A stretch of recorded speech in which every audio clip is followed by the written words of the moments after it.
Voy leyéndolos, así como Gisela desde Cajamarca, Mónica de Hilo y de todas las partes, en efecto, Taira de Cusco, de todos los lugares, Elvis de Pichari, mira, estamos acá cerca, Suyana, eh, Max, Chiclayo, Erickson y todos.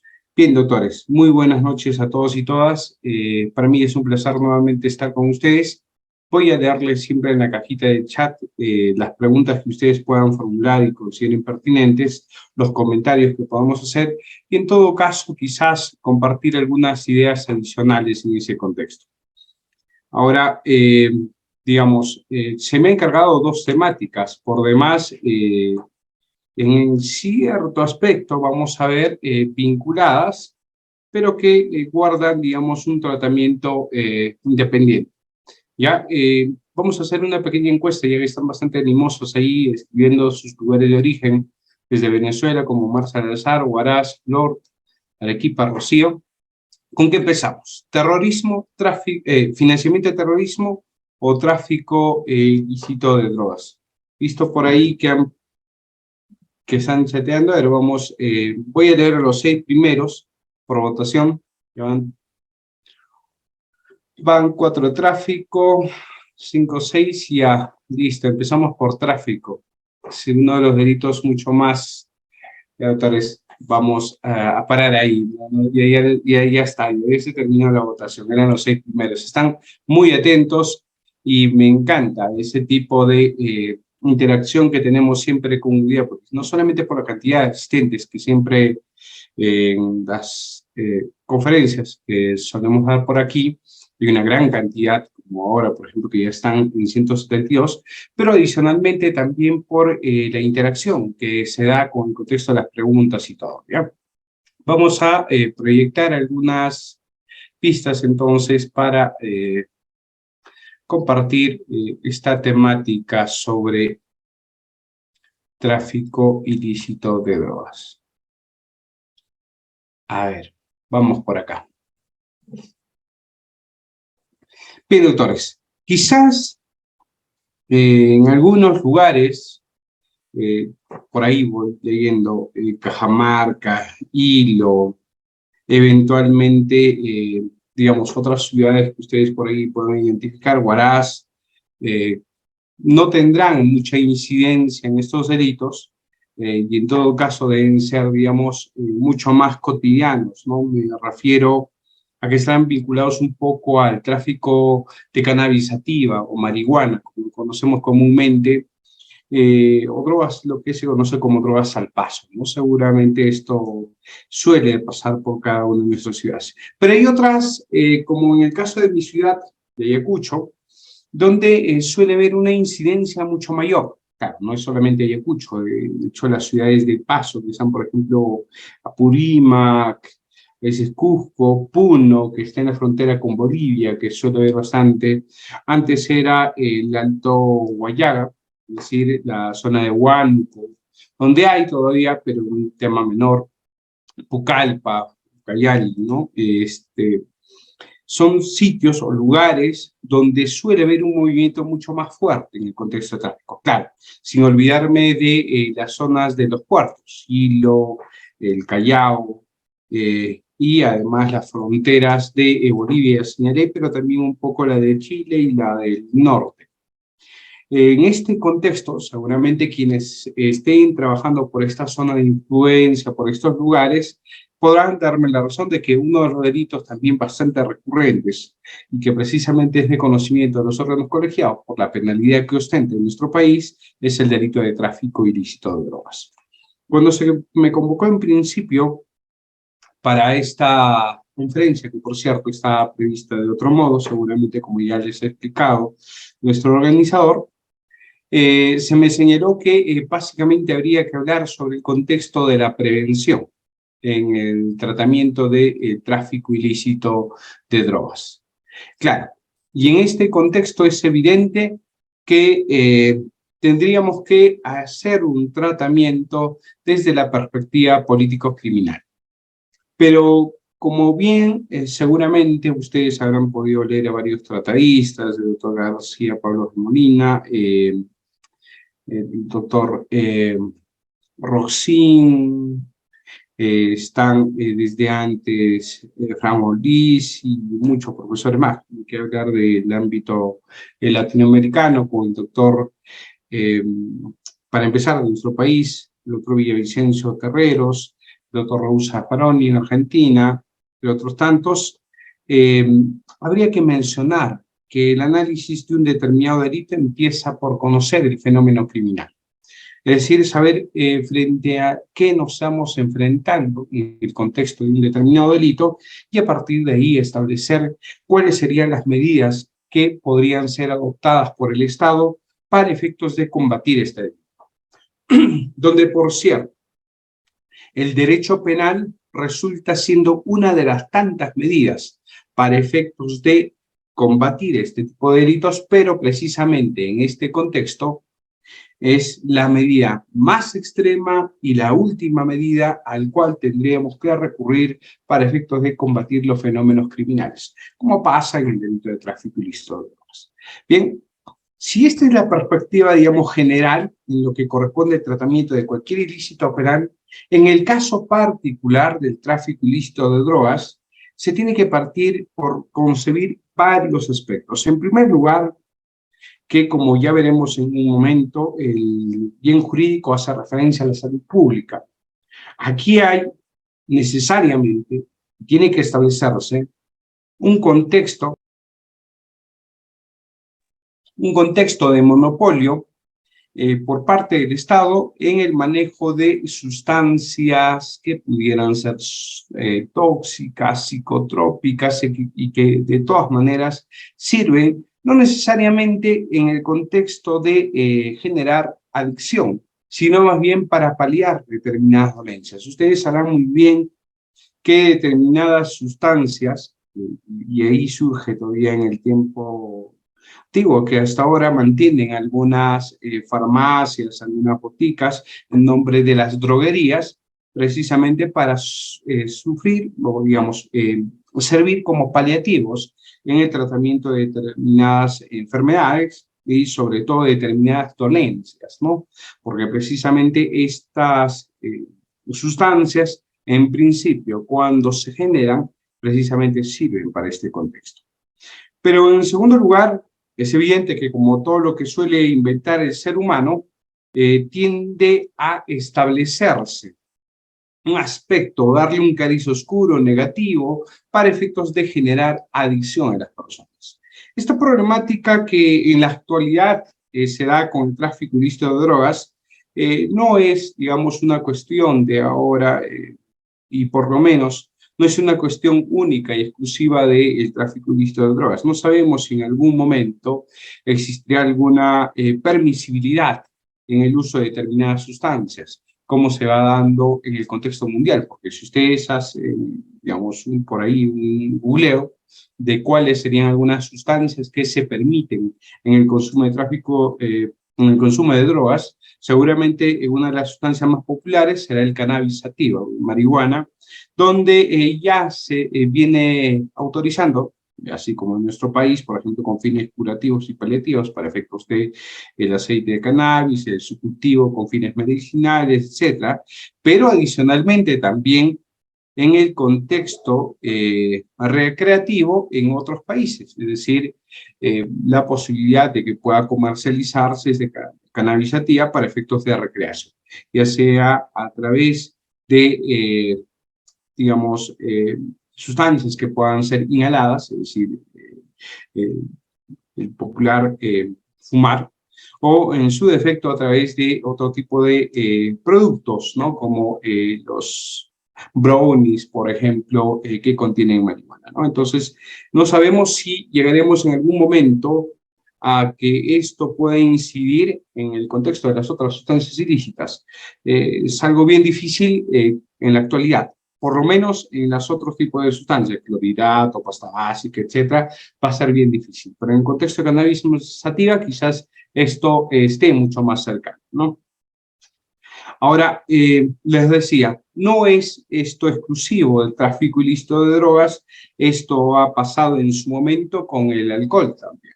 Es decir, una de las cuestiones que es permitida en la sociedad es el consumo de alcohol en determinados grados, por determinados productos, pero créanme que esto que en la actualidad es una sustancia permitida, en su momento también a raíz de las prohibiciones que se han establecido, conllevó a la generación de diversos carteles.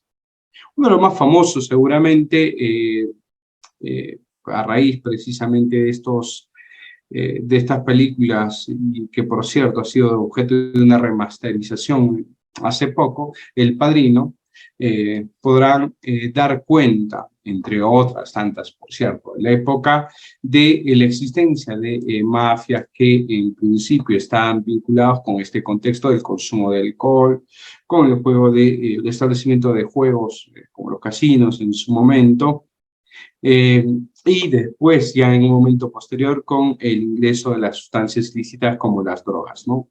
Y solo todo el movimiento que ingresa en el contexto de la película estamos hablando. Pero claro, esto que se establece, digamos, en su momento, ha sido superado, se ha llegado a legalizar el consumo del alcohol, el consumo del tabaco, pese a la nocividad de su consumo, sobre todo en el último aspecto del tabaco, y un poco menos, pero también ciertamente nocivo en el contexto del alcohol, ha sido algo que se ha ido superando y se encuentra permitido en la actualidad. Hay diversos factores sociales, políticos, que conllevan a su explicación, pero no vamos a abordar estos aspectos. No sabemos, reitero, y aquí va la reflexión, de que esto pueda darse en el contexto de las drogas o estupefacientes. Pero ya vemos visos que en el caso de marihuana, acá algo así podría suscitarse, ¿no? En segundo lugar, si ustedes verifican además respecto a las medidas de prevención en este contexto, no solamente debemos considerar, digamos, el contexto de la intervención del Estado en la salud de las personas, que es a lo que hacíamos referencia como un primer aspecto preventivo, sino también al contexto de la educación, ¿no?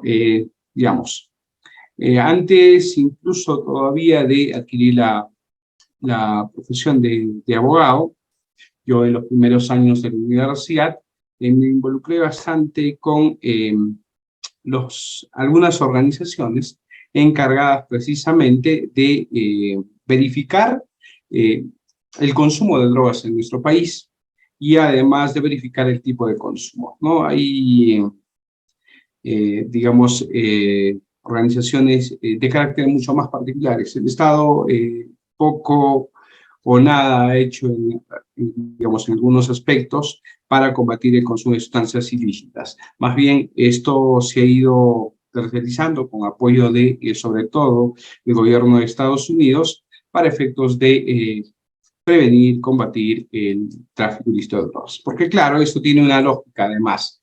El Perú es un país productor y exportador, su gran mayoría, de sustancias ilícitas, mientras que otros países como Estados Unidos o Europa, por ejemplo, son países receptores de estas sustancias ilícitas que vienen a afectar la salud de sus ciudadanos, ¿no? Entonces, en esa perspectiva, evidentemente, si hay algún lugar donde hay que combatir, también precisamente es en este contexto. Y precisamente aquí en el contexto de la educación, si bien hemos, digamos, a partir de esos estudios de su momento, por lo menos donde yo tuve acceso, se ha verificado que el consumo también de sustancias ilícitas no son tan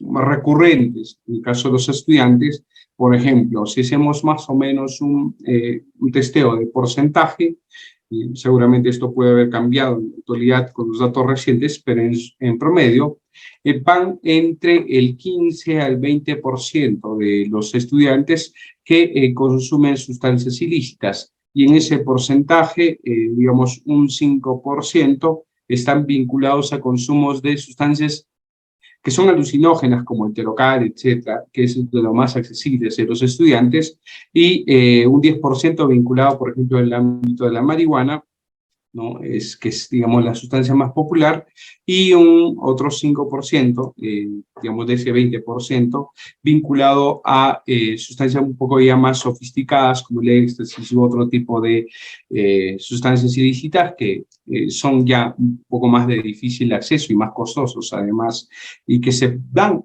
sobre todo en algunos entornos, ¿no? Entonces, este contexto de la educación, que es otra medida también, involucra precisamente la intervención del Estado en las escuelas, en las comunidades, para efectos de establecer la comunicación de cómo se debe enfrentar esta problemática. Claro, aquí también surge la razón de ser, que ustedes van a poder verificar en el marco del tipo agravado, entonces, que hay necesidad de reprimir con circunstancias agravantes a determinadas conductas que son desarrolladas en centros educativos, es decir, por profesores o educadores, porque precisamente está justificado que si hay una necesidad de intervención por parte del Estado, de que en los centros de salud no se prevean sustancias ilícitas, de que en los colegios y los centros de educación no se prevean sustancias ilícitas, sino más bien que aquí se empiece a establecer las primeras medidas de prevención. Entonces también en ese contexto corresponde establecer, si se infringe esas primeras medidas de protección, una sanción adicional para quienes puedan incurrir en estos delitos. Una situación similar, ciertamente, ya cuando se establecen medidas de seguridad para los centros de reclusión, ¿no? A quienes están dentro de los establecimientos penitenciarios, etcétera, etcétera. Bien, esto, digamos, para hacer un panorama general de todas las medidas que conllevarían a establecer el combate para el tráfico ilícito de drogas.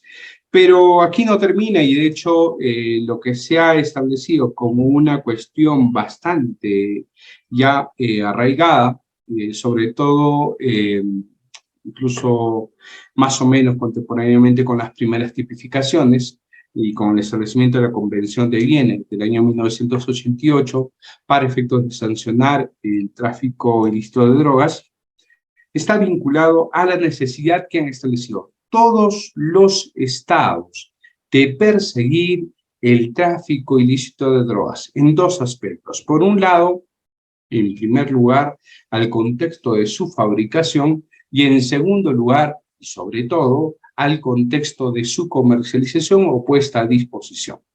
Claro, ya esto, digamos, viene cambiando o viene, digamos, complementándose con medidas posteriores que surgen por el año, en este mismo año, y posteriormente también, en primer lugar, cuando se hace referencia al lavado de dinero proveniente del tráfico ilícito de drogas y que posteriormente adquiere una autonomía total con el contexto del lavado de activos. Se establece también en este contexto de la configuración de los ilícitos penales la intervención en el ámbito del derecho penal desde dos perspectivas. En primer lugar, adelantando las barreras punitivas, es decir, ya no se trata de delitos de lesión, no vamos a requerir que las personas realmente se vuelvan adictas, que las personas realmente sean consumidoras de estas sustancias ilícitas, sino lo que vamos a requerir es que se genere un peligro para esta salud pública, es decir, que pueda haber ese peligro de generar adicción, de que generar farmacodependencias, etcétera, en las personas. Entonces genera un peligro para efectos de intervención del derecho penal. Pero también hay otra intervención anterior, porque ustedes saben muy bien que en el contexto del iter criminis, en el contexto de la ejecución de la conducta delictiva, es donde debe intervenir el derecho penal. Actos preparatorios y mucho más atrás, los actos de ideación y planeamiento deberían ser, digamos, ajenos al ámbito de intervención del derecho penal. Pero esto no pasa en el ámbito del delito de tráfico ilícito de drogas porque, por ejemplo, tenemos la sanción a la conspiración para el tráfico ilícito de drogas, ¿no? Entonces, ahí ya se llega a intervenir incluso en un momento anterior, cuando las personas se están poniendo de acuerdo, es como si se pusieran a hablar o aquí mismo nos pusiéramos de acuerdo para establecer una ruta para comercializar las sustancias ilícitas que, por ejemplo, salen de la zona libre, ¿no? Un tema así. Entonces, si ya nos ponemos a idear, como estoy dando ideas, en ese caso, más o menos poner sobre la palestra qué es lo que está sucediendo, si ya nos ponemos digamos, a formular este tipo de ideas, este tipo de situaciones, ya estaríamos ya involucrándonos en la comisión de un ilícito penal porque estaríamos conspirando en la comisión de este ilícito. Y ustedes podrán notar que son, digamos, escasas las intervenciones que existen en el ámbito de estos, o de la posibilidad de sancionar. Por ejemplo, en el sistema anglosajón es bastante frecuente recurrir al contexto de la sanción de la conspiración, pero en el ámbito del derecho europeo continental, del cual somos receptores, esto más bien es una figura mucho más ajena. De hecho, la conspiración para el tráfico ilícito de drogas es una, digamos, una recepción o parte de la recepción también que se establece por la incidencia del derecho anglosajón, sobre todo de Norteamérica en este aspecto. Ahora, en este contexto, este es el primer aspecto del levantamiento de barreras punitivas, generar delito de peligro, generar el tema de la sanción de la conspiración. También hay otro fenómeno, el cual ha, sobre todo el doctor Silva Sánchez, pero no es por cierto el único, el doctor Sueiro también en Argentina, entre otros se han referido al tema, sobre la sobrepunitización del derecho penal, de la exacerbación del derecho penal. Es decir, generar penas altas para combatir el delito de tráfico ilícito de drogas. Porque claro, si ustedes verifican el catálogo del artículo 296 del Código Penal, van a poder verificar que la pena mínima que se establece en este caso es de 8 años, digamos, para el supuesto básico.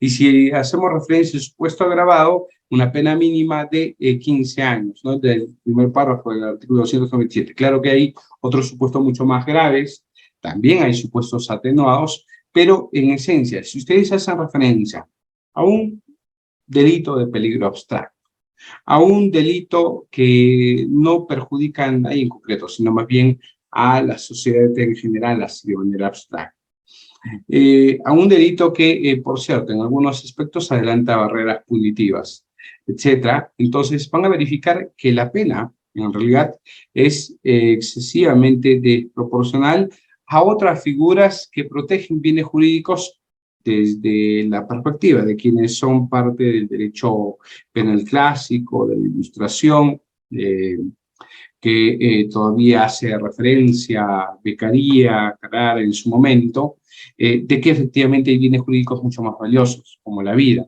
por ejemplo, ¿no? Si hacemos referencia a los derechos de jus cogens y eventualmente a estos delitos de lesa humanidad, incluso todavía hay digamos, delitos mucho más graves. Pero que si ustedes comparan, por ejemplo, para hacer referencia solamente a la vida, el primer articulado, que por cierto además empieza la parte especial del Código Penal, en el artículo 106, la pena mínima de este delito es una pena de 6 años. No es una pena inferior gradualmente al delito de tráfico ilícito de drogas en su tipo básico. Y entonces, en esa perspectiva, vamos a notar que la exacerbación del derecho penal en el ámbito de tráfico ilícito de drogas, para efectos de establecer una punitivización extrema, también está presente como fenómeno en este delito. Quizás el único, digamos, que se salve en este aspecto, digamos, de no ser superado por un delito de peligro abstracto, sea en principio los delitos contra la libertad e indemnidad sexual, que no es que no sean graves, pero que también, si ustedes se ponen a analizar, también ahí se presenta un contexto de, digamos, desproporcionalidad en el establecimiento de las penas en relación a los bienes jurídicos, ¿no? Desde la perspectiva crítica. Una situación similar podría darse en el contexto del robo agravado, y por el cual además hace poco precisamente el Tribunal Constitucional ha señalado que aquí existe una inadecuada un inadecuado establecimiento de las penas. Cierro esta parte de, digamos, los dos fenómenos vinculados quizás de modo inadecuado para el derecho penal, y traigo a colación otro que sí es importante tener en cuenta. Ustedes saben, y esto pasó con el consumo y el tráfico de alcohol en su momento, pero que ahora se da en el contexto de tráfico ilícito de drogas, que básicamente esto se desarrolla, ¿por qué? Porque el tráfico ilícito de drogas es un negocio. Es un negocio ilícito, pero finalmente es un negocio. ¿Por qué? Porque mientras el kilo si por ahí hacemos referencia a la pasta básica de cocaína, digamos en la zona del BRAE, eventualmente pueden rondar los, $1.000 en promedio. Este mismo kilo, Estados Unidos, en Europa, seguramente estarán bordeando los $50.000 o 50.000 euros aproximadamente. Entonces, si ustedes pueden verificar el contexto de la intervención de personas en todo lo que involucra la fabricación primero y después la comercialización de la droga, lo que hacen es precisamente porque existe un afán de lucro detrás. Claro, seguramente a costa de la salud de algunas personas que decidan consumir estas sustancias, pero finalmente lo que están buscando es un afán de lucro. Entonces, aquí lo que se hace es, además de establecer penas altas, es vincular como una pena propia para el delito de tráfico ilícito de drogas y que es propia también para los delitos que tienen alguna consecución de estos fines lucrativos, el establecimiento de las penas de días multa, que involucra el establecimiento de una pena de carácter pecuniaria que tiene que ser satisfecho por el autor de este delito para efectos de resarcir los daños que se producen en la sociedad. Claro, aquello sin perjuicio de que además de perder el bien intrínsecamente delictivo, que es la sustancia ilícita, también perderá seguramente los instrumentos para la comisión del delito, los vehículos donde, por ejemplo, se han caletado estas sustancias ilícitas, las motocicletas que han sido empleadas para su traslado, eventualmente diversos bienes que precisamente hayan sido utilizados para guardar, posicionar, transportar, etcétera, etcétera, ¿no? Todas las conductas posibles en el marco de este ilícito penal.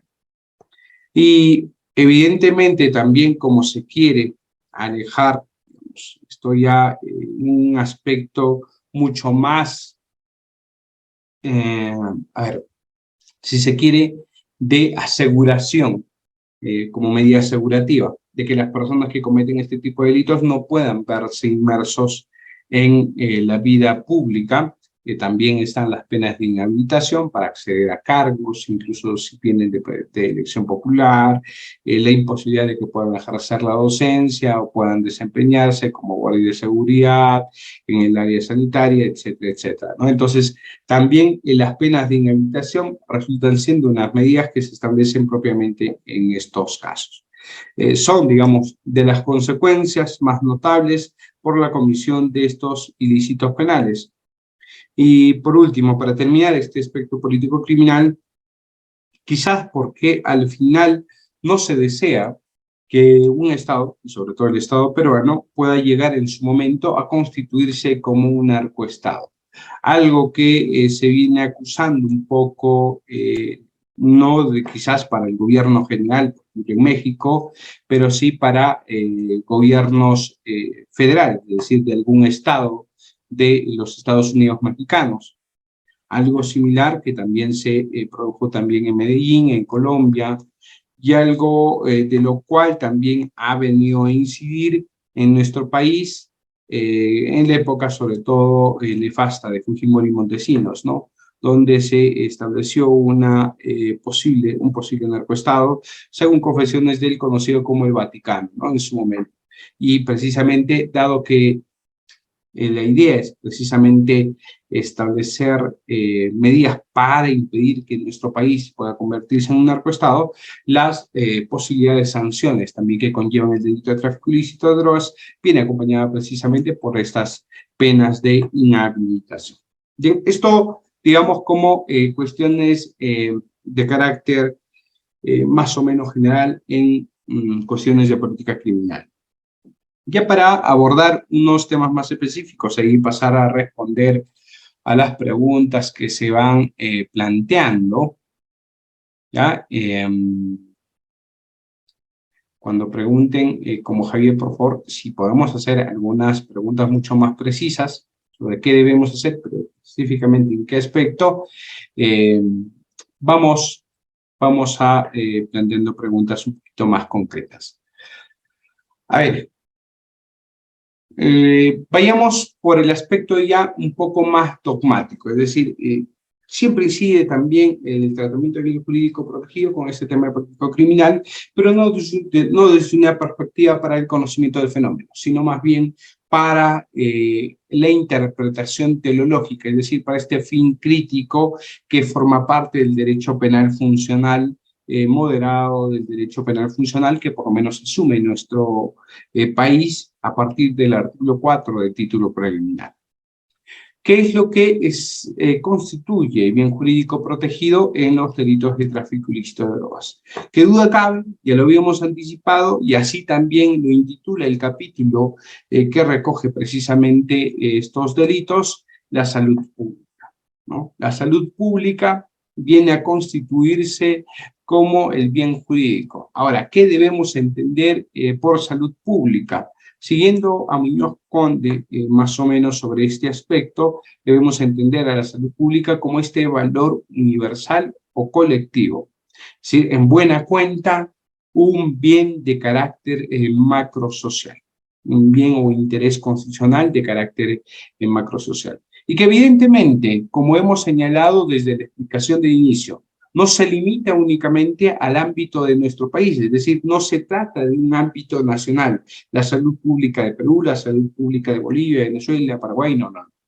Se trata más bien de una salud pública mucho más general que involucra a todos los estados, de tal manera que no corresponde a una suma de individualidades, es decir, de un determinado colectivo propio de un determinado por ejemplo, de una determinada ciudad, de una determinada región, de un determinado país, sino más bien como un conjunto de condiciones que se deben establecer en la sociedad en general y en la sociedad mundial, condiciones positivas, por un lado, por el cual el Estado debe establecer condiciones de bienestar, condiciones en el cual nos podamos desenvolver digamos, con cierta quietud, con cierta comodidad y libre de cualquier amenaza, ¿no? Hacia nuestra salud pública, evidentemente, pero por otro lado también con condiciones negativas que involucran la potestad del Estado de asumir no solamente el control respecto a estas sustancias ilícitas, porque reitero, hay usos permitidos para los estupefacientes o las sustancias psicotrópicas, ¿no? En el contexto de nuestro país. Pero el contexto básicamente está para efectos de evitar el uso indebido de estas sustancias psicotrópicas, alucinógenas, que se dan en nuestro país, por lo tanto un control de parte del Estado y a su vez la posibilidad de perseguir la comisión de este tipo de delitos, ¿no? Entonces, en ese contexto se establece la salud pública como bien jurídico para este hecho ilícito. Ahora, es evidente que si nosotros notamos que esta es la definición de lo que se entiende por salud pública, lo que en principio se va a notar es que hay una exigencia de peligro común y por lo tanto la constitución de este ilícito penal como un delito de peligro abstracto, que involucra que, como lo hemos adelantado, no hay necesidad de requerir alguna afectación individual, es decir, no necesitamos constatar que efectivamente exista alguna persona farmacodependiente, alguna persona adicta a sustancias ilícitas objeto de comercialización para verificar o para establecer que en este caso debe sancionarse el tráfico ilícito de drogas, sino más bien en este contexto se establece un delito hipotético, es decir, existe la hipótesis de que si yo fabrico esta sustancia, de que si yo comercializo esta sustancia y evidentemente se inserta en el medio de la sociedad, va a causar o puede causar, esta es la hipótesis, ¿no?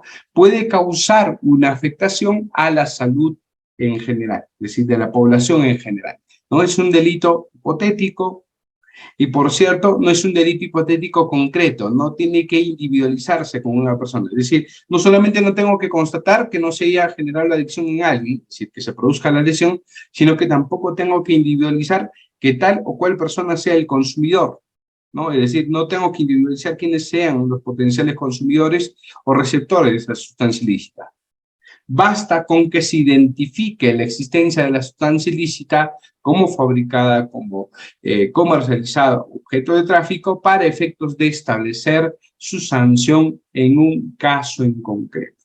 ¿Ya? Entonces, esto es la concepción de un delito de peligro abstracto.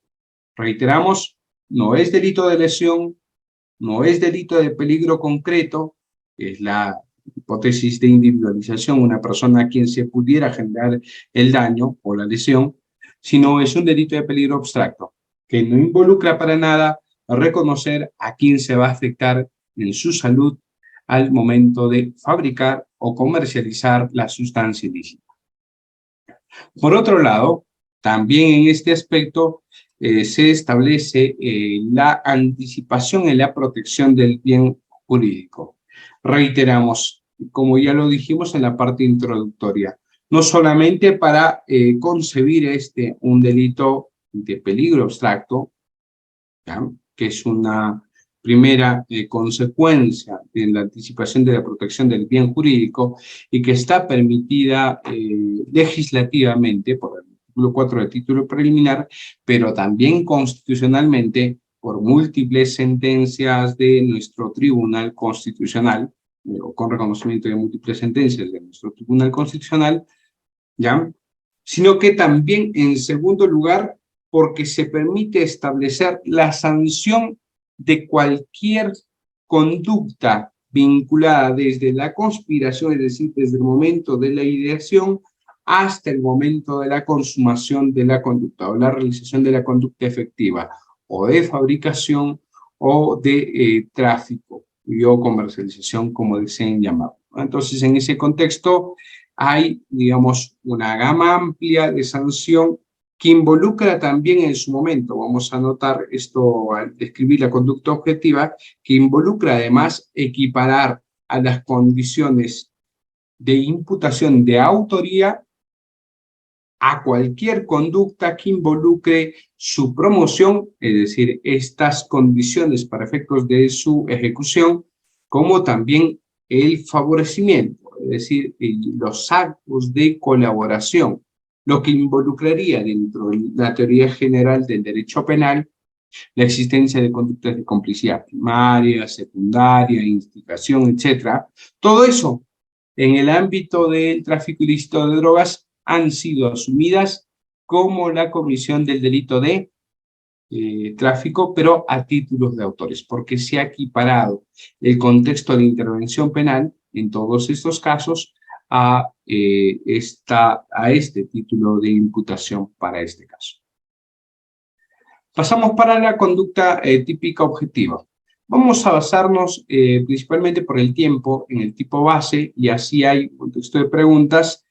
Pasamos a los demás aspectos que recogen el Código Penal, ¿ya? Pasemos con el contexto de la conducta típica objetiva, sin tocar la conducta prohibida todavía que vamos a ver a continuación.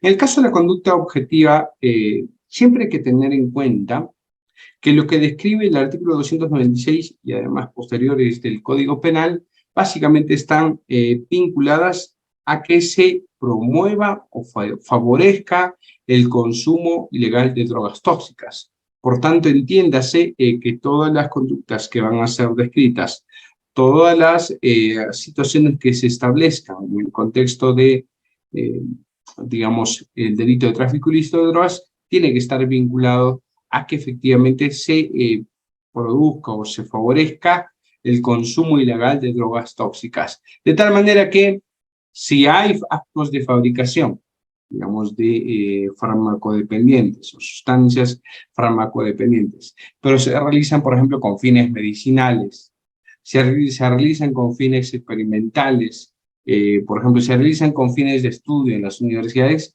aquello evidentemente está totalmente alejada del ámbito de intervención del derecho penal. Porque aquí se tiene que intervenir, evidentemente, cuando se establece el consumo ilegal de estas sustancias ilícitas. Y en esa perspectiva, teniendo como, digamos, o partiendo de esa premisa, además vamos a verificar, es un elemento subjetivo trascendente del tipo penal, se tiene que entender que el sujeto activo puede ser cualquier persona. No hay ninguna cualidad especial para la configuración, para la necesidad de configuración del delito de tráfico ilícito de drogas, salvo, evidentemente, las circunstancias agravantes, ¿no? Que se prevén en 297, contexto de los educadores, las personas que se encuentren a cargo de los recintos, donde estén privadas las personas de libertad, etcétera, etcétera, ¿no? Entonces, salvo estos supuestos específicos donde están estas circunstancias agravantes, en líneas generales, cualquiera puede incurrir en la comisión de este ilícito penal. En segundo lugar, sujeto pasivo, como ya hemos determinado, si se trata de un bien jurídico cuya lesión no se requiere, sino más bien para efectos de su protección se parte de un peligro abstracto, entonces tiene que denotarse que es la sociedad en su conjunto el sujeto pasivo del hecho ilícito. Y como se establece claramente en el contexto de nuestra propia Constitución, la sociedad se encuentra personificada en el Estado. Y por lo tanto, el Estado, y a través de sus procuradores, precisamente representa esta relación jurídico-procesal al constituirse como sujeto pasivo o representando el sujeto pasivo del hecho ilícito. En tercer lugar, y una cuestión también de constatación, en la relación jurídico-procesal está vinculado al objeto del delito. ¿Qué puede ser objeto del delito? Drogas tóxicas, estupefacientes o sustancias psicotrópicas, como lo denomina el artículo 296 del Código Penal. Pero si queremos hacer referencia a qué sustancias mucho más específicas hacen referencia estas drogas tóxicas, estupefacientes, sustancias psicotrópicas, podríamos remitirnos al artículo 297, donde se hace, por ejemplo, una mención específica de pasta básica de cocaína, cannabis activa, clorhidrato de cocaína, también en el artículo 299, cuando se establece, por ejemplo, los tipos atenuados, es decir, cuando digamos, las cantidades no son, digamos, en estos contextos de una determinada entidad, ¿no? Entonces, en esos contextos vamos a encontrar, digamos, clasificaciones mucho más específicas que pueden estar en principio expresamente señaladas, ¿sí? Porque se constituyen como supuestos específicos, o más bien de naturaleza análoga cuando se hace referencia estableciendo la posibilidad de que puedan emularse, puedan fabricarse o puedan establecerse otras sustancias de naturaleza similar. Siempre, evidentemente, que puedan generarse toxicidad, es decir, en este caso, estas relaciones de farmacodependencia, o puedan ser sustitutivos de alucinógenos, ¿no?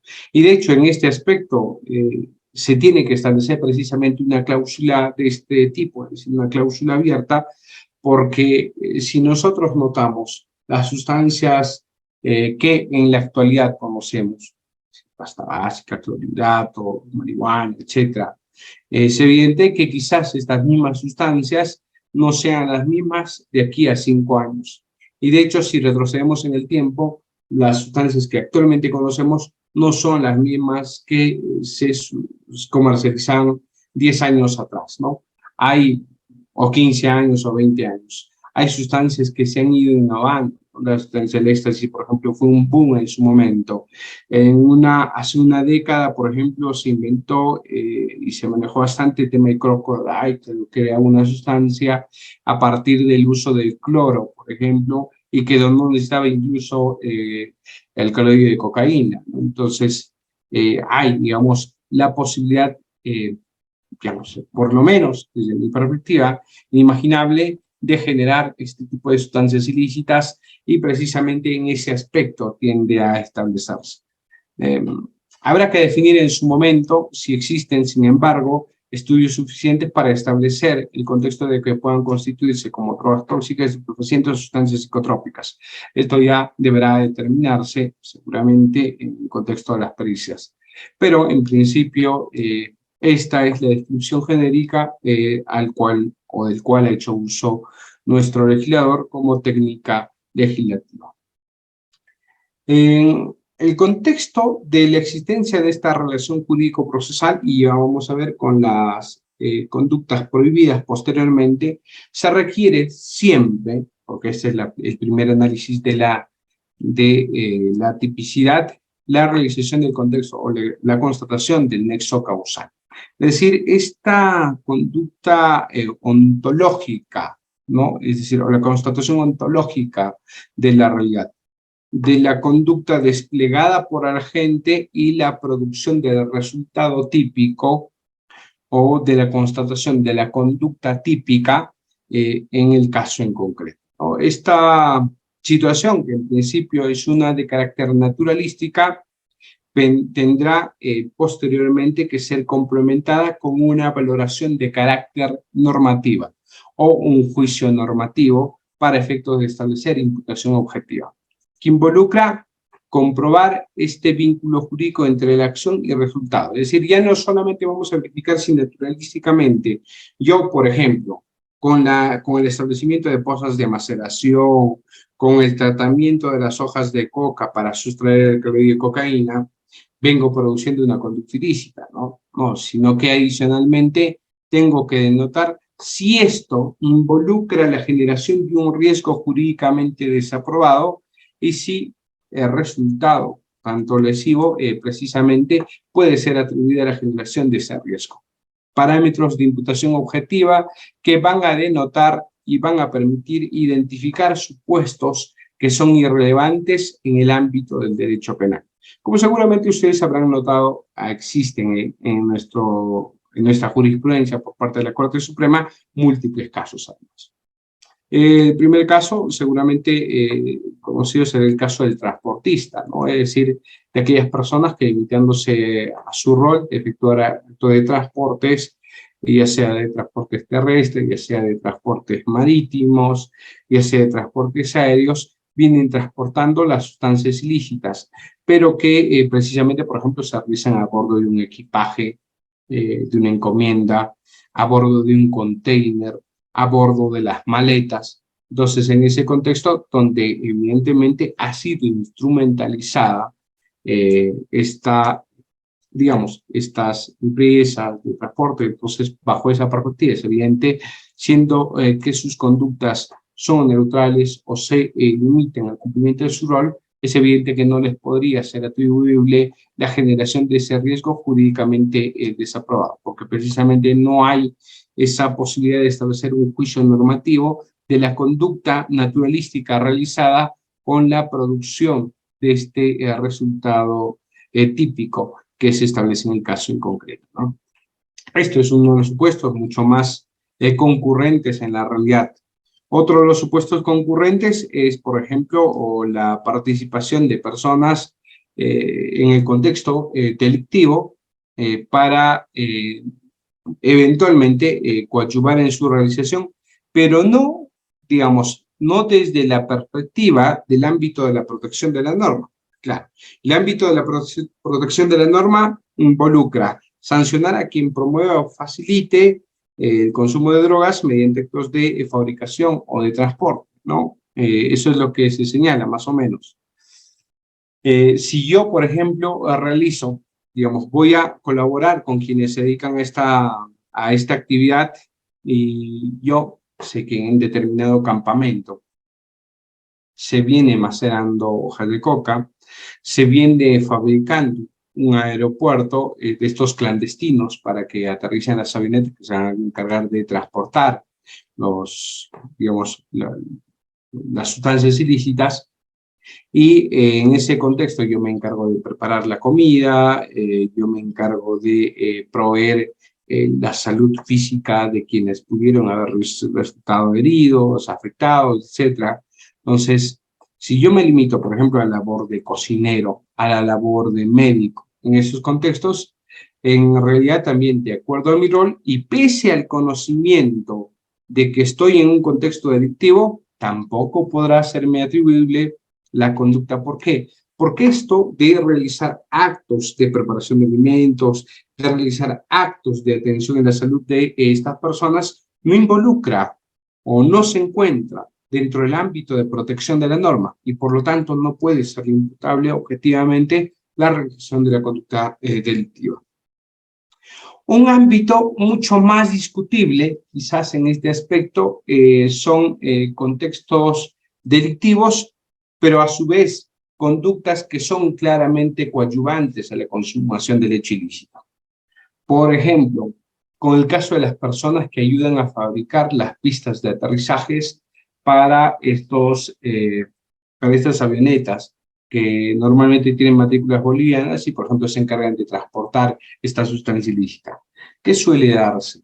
Que las personas evidentemente dicen, no, bueno, yo no sabía para qué estaba limpiando, me dijeron que era su chacra, que tenía que limpiar y yo estaba procediendo a limpiar junto a otras 4 personas. Ah, muy bien.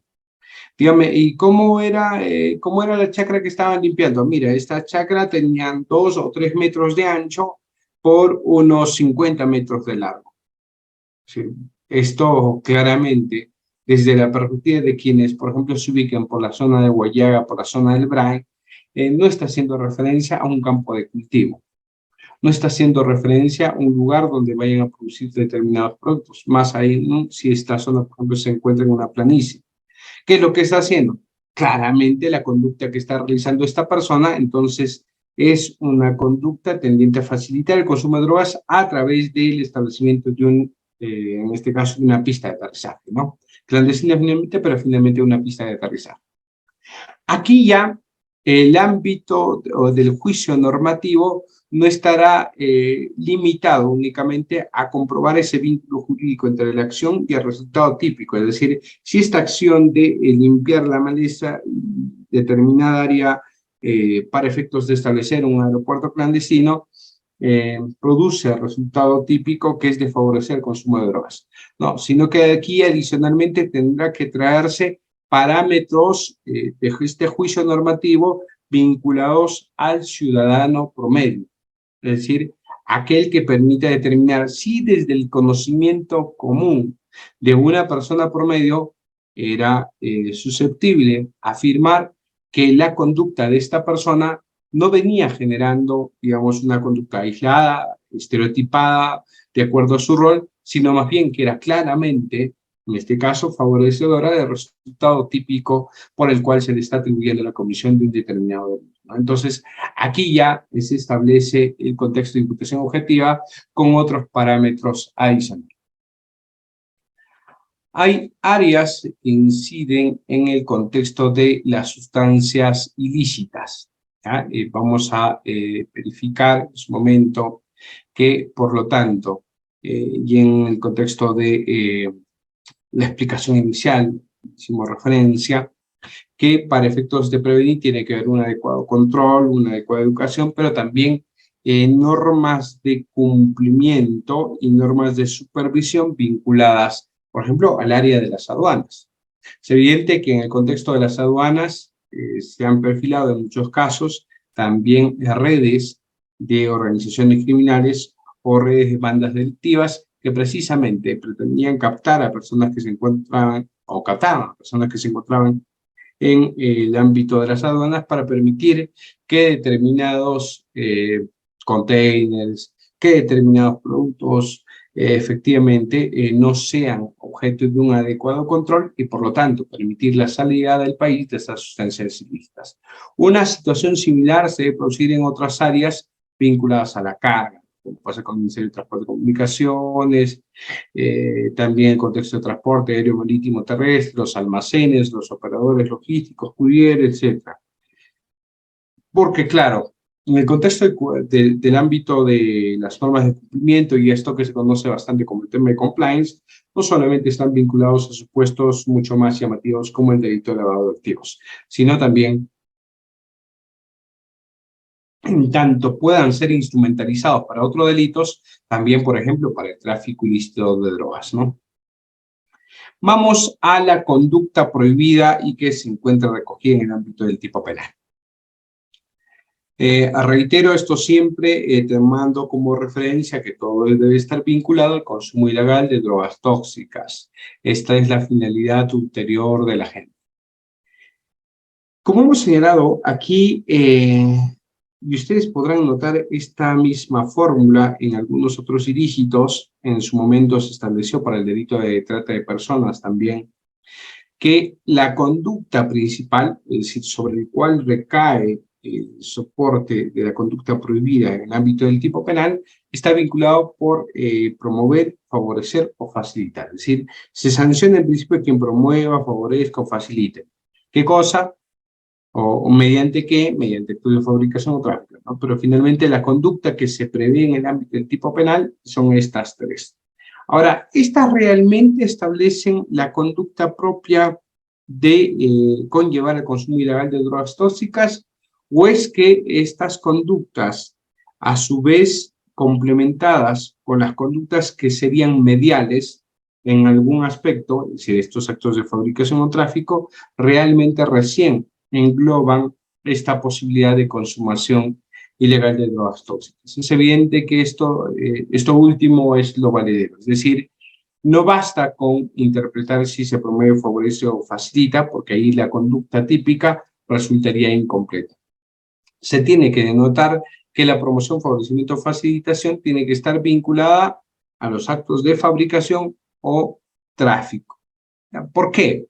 Porque en primer lugar, las conductas de promoción, favorecimiento o facilitación, que son las conductas principales o los verbos rectores aparentemente del tipo penal, están vinculados a dar un contexto de generalización del título de imputación, es decir, del título de autoría.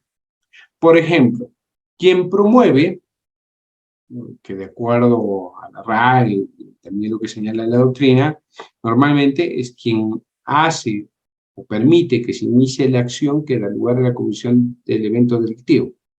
Es decir, quien promueve más o menos funcionaría como una especie de instigador, porque precisamente es el que está permitiendo o, digamos, o dando inicio a esta acción delictiva.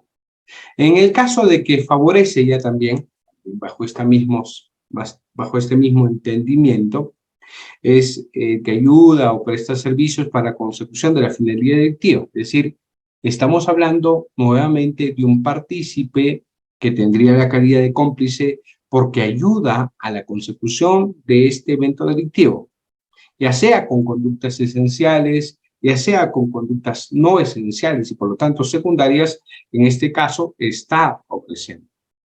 Mientras que el que facilite, media o interviene para que alguien consiga la realización de la conducta delictiva. Es decir, que se suscita acá también la instrumentalización de una persona para efectos de, evidentemente, siempre con conciencia y voluntad, permitir la configuración del evento delictivo. Por lo tanto, bajo digamos, bajo el recojo de estas conductas generales, lo que se está haciendo es equiparar para efectos de imputación a todos los que intervienen en la configuración del hecho delictivo, ya sea desde los instigadores hasta quienes colaboran o permiten la consecución de este evento delictivo, a título de autores.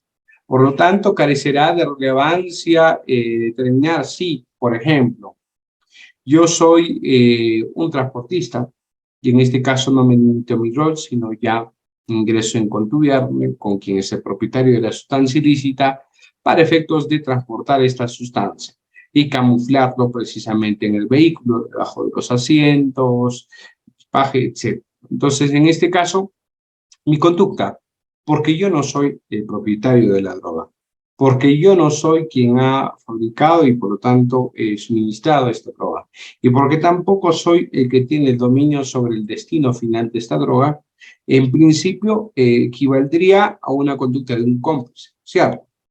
Pero en el ámbito del tipo penal del artículo 296, esto último carece de relevancia.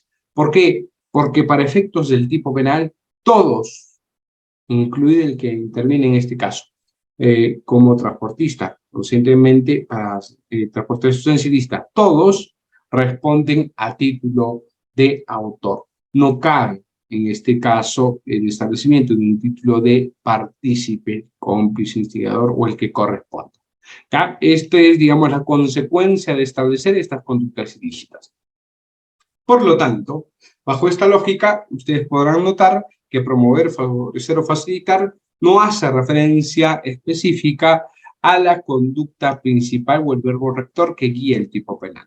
Entonces, aquí, para complementar esta equiparación del título de imputación, debemos recurrir a las conductas que aparentemente, de acuerdo a la descripción típica, pudieran ser mediales, los actos de fabricación o de tráfico. Es decir, en primer lugar, los actos de elaboración de esta sustancia ilícita, cómo se generan, lo que no necesariamente involucra, reitero, la generación o la producción de este fruto o del producto. No hay necesidad de que se llegue a producir el alcaloide, el clorhidrato. Basta, por ejemplo, que en estos casos se intervenga, por ejemplo, la poza de maceración, donde esto se encuentra en un determinado proceso de fabricación, ¿no? Entonces, en ese contexto. Mientras que el otro contexto del tráfico hace referencia a la puesta a disposición de este producto en el mercado, ya sea porque se realiza actos de, por ejemplo, una de las digamos, conductas frecuentes es el del transporte, ¿no? Es decir, el de transportar esta sustancia. Otra conducta, por ejemplo, es el de posesionar esta sustancia, guardar esta sustancia para su posterior traslado. Eventualmente su ofrecimiento en el mercado, es decir, la venta a disposición. Algo que, por ejemplo, era usual encontrar en esquinas, en calles de dudosa reputación, pero que en la actualidad evidentemente ya se sirven de otros métodos, como por ejemplo, en el caso de la dark web. Saben muy bien que en el ámbito del Internet, hay Internet común, clásica que nosotros conocemos, pues existe una deep web, que es la red profunda, que es la más cuantiosa, donde normalmente no podemos acceder si es que no tenemos enrutadores específicos.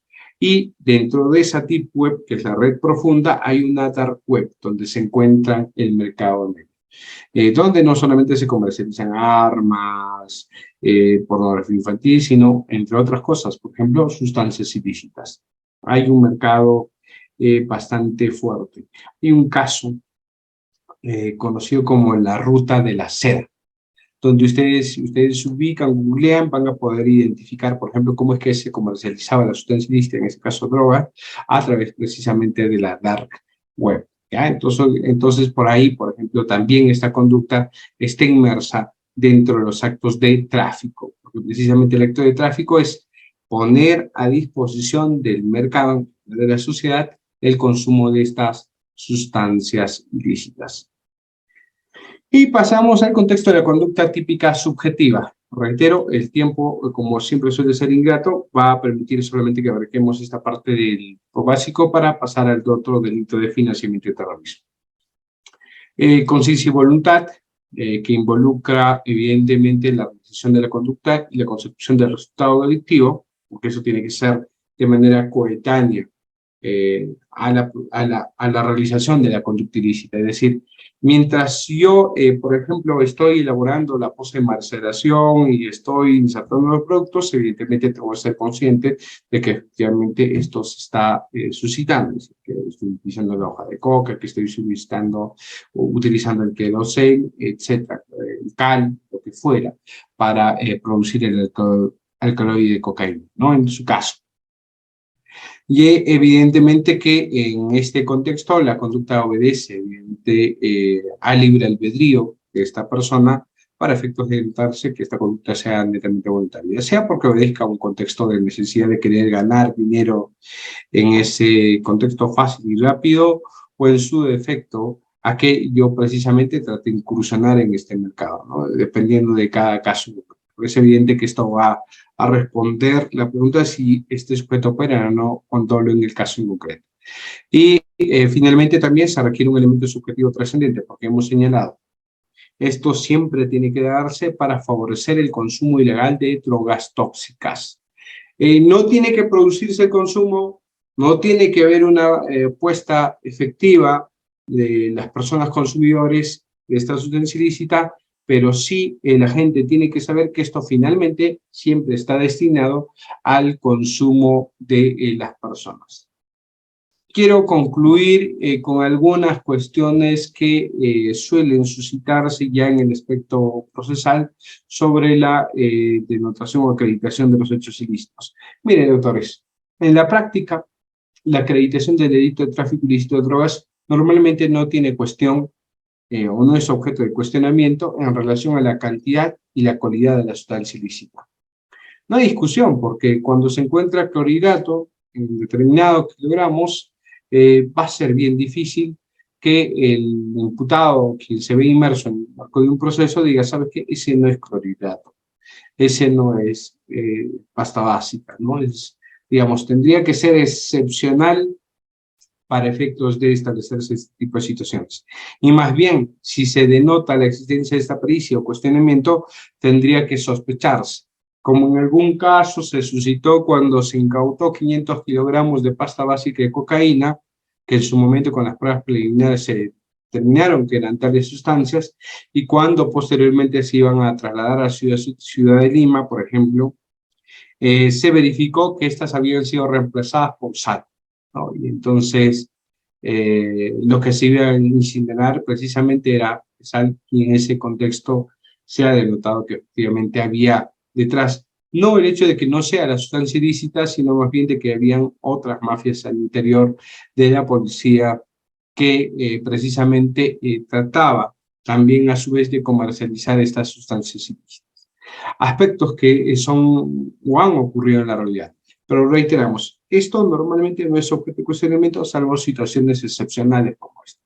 Lo que sí normalmente es objeto de cuestionamiento es, ¿y cómo notamos que esta persona es precisamente quien transporta esta sustancia ilícita? Y precisamente para este aspecto, porque normalmente esas personas o guardan silencio o niegan que les pertenezca o simplemente refieren que están cumpliendo con un rol, lo que hay que determinar en esos casos es recurrir a pruebas indiciarias para que precisamente se permite establecer la vinculación o este nexo causal en principio, que es la conducta naturalística, y posteriormente la imputación objetiva de esta conducta. Para eso hay que recurrir a antecedentes de la persona imputada, el rol que ha desempeñado en esta interacción social, la justificación que brinda por haber sido hallados con determinados elementos que dan cuenta de la comisión del evento delictivo, ¿no? Y así, en general, identificar un amplio grupo de indicios que aquí vamos a ejemplificar nada más, porque esto no agota todos los supuestos. Por ejemplo, indicios de presencia. Que una persona se ubique en el lugar de los hechos delictivos, que se le haya guiado con las manos en la masa, o con el vehículo que conducía y que transportaba la sustancia ilícita, que puede ser en este caso próximos al hecho, pero también puede darse de manera remota, es decir, por ejemplo, mientras transportaba una persona la sustancia ilícita, existía otra, un concepto de liebre, quienes investigan el tráfico ilícito de drogas. Existía otra que se trasladaba delante de este vehículo para dar aviso si existía algún operativo policial, para dar aviso si existía la posibilidad de que pueda intervenir eso. Entonces es una intervención remota en digamos, en el lugar de los hechos, pero que dan cuenta de su presencia y por lo tanto de la posibilidad de imputar la comisión del evento delictivo. Otro, por ejemplo, de capacidad para delinquir y además de antecedentes. Si esta persona evidentemente tenía alguna relación y algunas conexiones con personas que estaban comprobablemente identificadas o vinculadas a la comisión de estos eventos delictivos, o que, por ejemplo, ya habían sido procesados antes por este mismo delito, o tienen familiares o parientes que, por ejemplo, también han sido procesados, o se encuentran, por ejemplo, en el ámbito geográfico de estos lugares donde tiene, digamos, el lugar donde se da cuenta de estos eventos criminales, ¿no? Otro, por ejemplo, de mala justificación o actuación sospechosa, porque evidentemente, por ejemplo, se trata de una persona que dice que solamente efectuaba transporte a pasajeros, pero claro, la ruta habitual, por ejemplo, que además era una ruta de pista, que permitía el tránsito de 4 personas, digamos, de 4 horas, no ha sido la que ha sido adoptada por el imputado, sino este imputado utilizó rutas alternas, involucrar en muchos casos caminos, digamos, en estos casos de trochas carrozables, y que además involucraba, por ejemplo, un tiempo mayor para el traslado. Entonces, es difícil asumir que esto evidentemente involucre un desconocimiento del hecho delictivo, sino más bien va a vincular que aquí hay una mala justificación porque esta persona está actuando sospechosamente en el transporte de esta sustancia ilícita. O como quien, por ejemplo, se encuentra preparando supuestamente la mercadería para llevarla a una determinada ciudad, porque suele transportar también las sustancias ilícitas camufladas, entre otras mercaderías, pero la preparación de esta mercadería no se hace a plena luz del día, sino que la preparación se realiza, por ejemplo, en horas de la madrugada, en horas de la noche, y en la partida, por ejemplo, se realiza recién al día siguiente. O que, por ejemplo, se prepara el transporte de estas sustancias, comprando previamente los productos que van a ser transportados, se concurre un inmueble donde van a proceder a cambiarlos, por ejemplo, y en ese caso, adicionalmente, se permite el traslado, ¿no? Entonces, aquí hay estas actuaciones sospechosas que, evidentemente, o de mala justificación, que podrían constituirse un indicio adicional de hallazgo de huellas materiales del delito, cuantitativa o cualitativamente, que puedan acreditar circunstancias de modo o contexto.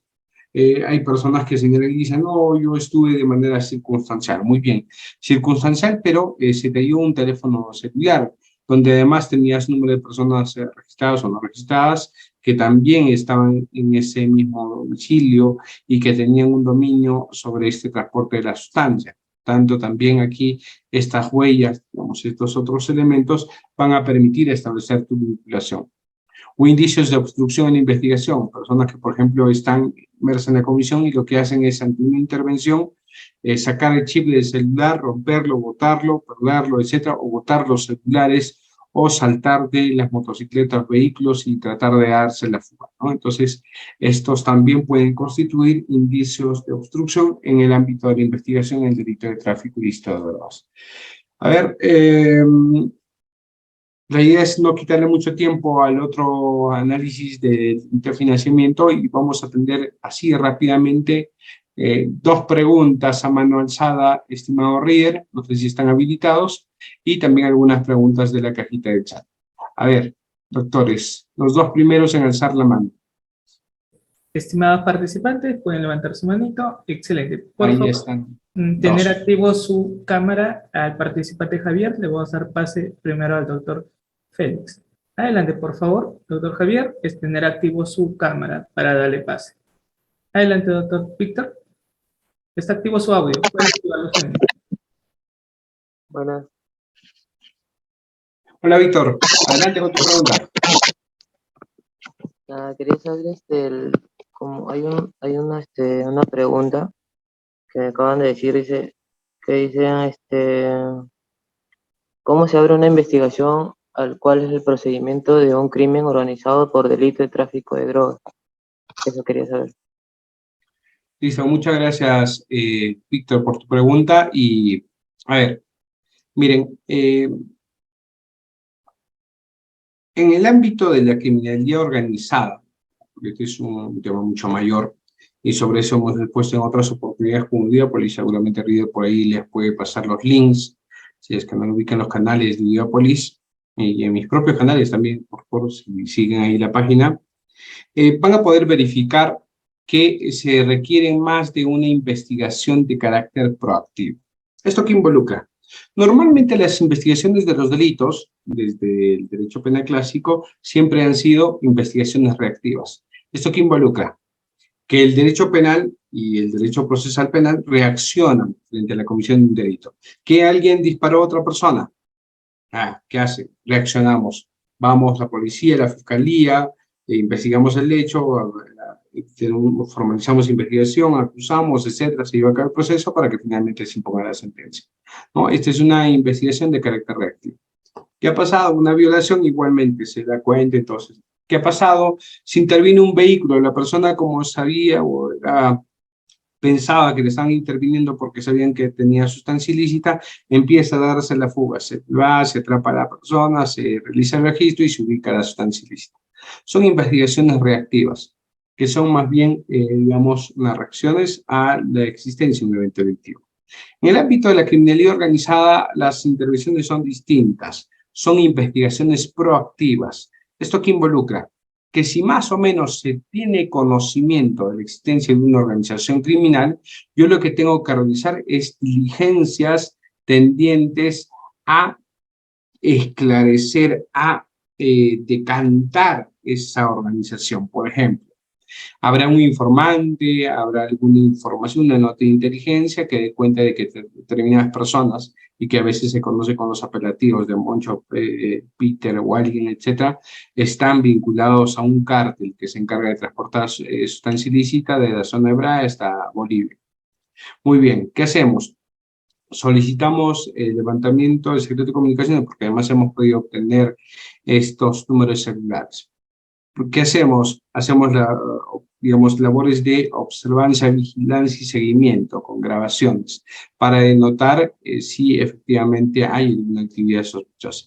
¿Qué más hacemos? Verificamos, por ejemplo, labores de geolocalización para ver si efectivamente esas personas transitan por estos lugares y se transportan fuera del país. Entonces, aquí hay investigaciones proactivas y en esa perspectiva precisamente está vinculado al contexto del crimen organizado.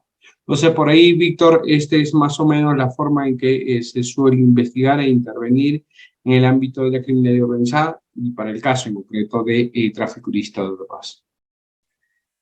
Excelente, doctor. Le damos pase al doctor Tino. Por favor, usted que tiene activo su cámara y luego continuamos con la sesión. Teatino, por favor, adelante. Adelante, doctor. Buenas noches, doctor. Una consulta, le digo. ¿A partir de qué cantidad al detenido que se le puede encontrar drogas se puede hacer una sentencia?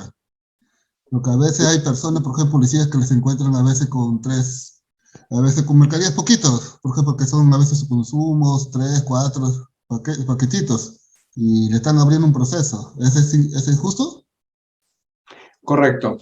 A ver, así como existe el supuesto básico del artículo 296, el cual no dice nada sobre la cantidad que debe hallarse, porque precisamente esto es por eso tipo básico, tenemos dos supuestos, y les había hecho referencia. El 297, que en el inciso 7 hace referencia a las cantidades específicas, por ejemplo, el caso de pasta básica, 20 kilogramos, 10 kilogramos de clorhidrato, látex 5 kilogramos, etcétera, etcétera, lo que ahí aparece. También tenemos un supuesto de carácter atenuado, que es la microcomercialización de drogas. Cuando la droga, por ejemplo, acá se hace referencia, no sobrepase 50 gramos de pasta básica, etcétera, ¿no? Entonces, por lo tanto, en esos ámbitos se sanciona, si están menos de esa cantidad, microcomercialización. De ahí viene en un intermedio, el tipo básico, que no tiene cantidad, pero que se entiende que es superior a las cantidades de microcomercialización e inferiores al supuesto agravado, porque en tercer lugar se encuentran los supuestos agravados, ¿no? Esos son los que se sancionan. Ahora, ¿hay un supuesto de no sanción? Claro que sí, el 299 hace referencia a la posesión no punible. Pero aquí en el 299 hay que tener en cuenta que es un supuesto de posesión no punible porque se trata de posesión de droga para el propio e inmediato consumo. ¿Esto qué involucra? Puede darse que, por ejemplo, el microcomercializador, que yo tenía de pronto, no sé, 50 o 100 gramos de marihuana, 99 gramos de marihuana, para no pasarme de límite. Y de pronto hoy día me fue muy bien, y vendí 90 gramos de marihuana, licuados, en moños, en sobrecitos, etcétera, de tal manera que en ese contexto del negocio, vendí 90 gramos, entre que despachaba las bolsitas, formaba las bolsitas, un gramito por ahí se me perdió y me quedé al final del día con 8 gramos de marihuana. Estos 8 gramos de marihuana ya los tengo adecuados porque también obviamente quiero terminar de venderlos para tener más recursos, pero adicionalmente tengo yo los saldos, los efectos. En este caso es la ganancia de los 90 gramos que ya vendí. Pero no me di cuenta que durante este negociado que yo estaba realizando de este tráfico ilícito de drogas, ya venía siguiéndome el grupo Terna, ¿no? Usualmente, por ejemplo, que vienen camuflados, que se hacen pasar como consumidores, etcétera, etcétera. Entonces, en ese caso, se me intervienen con 8 gramos, me intervienen con el dinero de lo que había vendido y además se da cuenta por las cámaras, por las grabaciones, por toda la información que yo ya había vendido 90 gramos. ¿Podrán en este caso sancionarme o no podrán sancionarme? Si yo me voy estrictamente al contexto de la cantidad del artículo 299, que no me han hallado más de 8 gramos, evidentemente vendría a ser impune mi conducta. Pero esto no es evidentemente el telos, ni de este dispositivo legal, ni del legislador, ni de todo el Código Penal. ¿Por qué? Porque aquí se tiene que interpretar de manera sistemática que esos 8 gramos que se me hallen en mi poder no sean, digamos, los saldos precisamente de la microcomercialización que he realizado, sino más bien que sean para mi propio y efectivo consumo. De tal manera que, por ejemplo, si yo soy uno de los consumidores que compró a esta persona que tenía los 99 gramos, le compró unos 5 gramos para efectos de consumirlo, ahora en el paseo que voy a tener al aire libre con algunos amigos, entonces ahí, por ejemplo, si a mí me encuentran esta sustancia y se denota, evidentemente otra persona me lo ha entregado o me lo ha vendido y de esto incluso está corroborado, entonces en esta perspectiva, esta posesión está vinculado al autoconsumo o al inmediato consumo, etcétera. Entonces, en este caso, la posesión de esta pequeña cantidad ya no será punible. Pero reitero, la condición para que esto suceda en estas cantidades no punibles siempre tienen que darse, evidentemente, para el consumo. Y esto acarrea también una problemática posterior. ¿Por qué?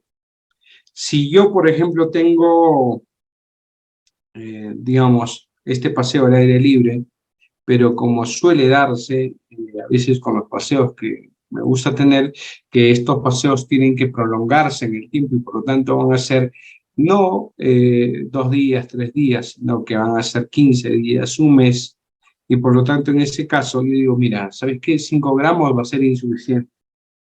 En este caso yo tengo que hacer un pedido mayor.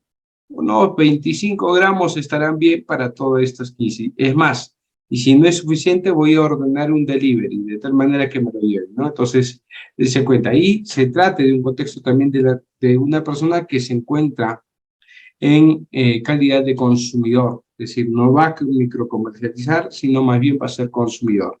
Aquí es un aspecto y es una problemática que ciertamente, digamos, es como una especie de ejemplo de laboratorio. ¿Por qué? Porque no he encontrado, por lo menos yo, hasta donde he podido estudiar, no he encontrado jurisprudencia que haga referencia a este aspecto, es decir, a aquellos aspectos donde se exceden los límites de la posición no punible, pero se denotan y se dan cuenta que en este caso esto no está vinculado para la microcomercialización, sino más bien para mi propio consumo.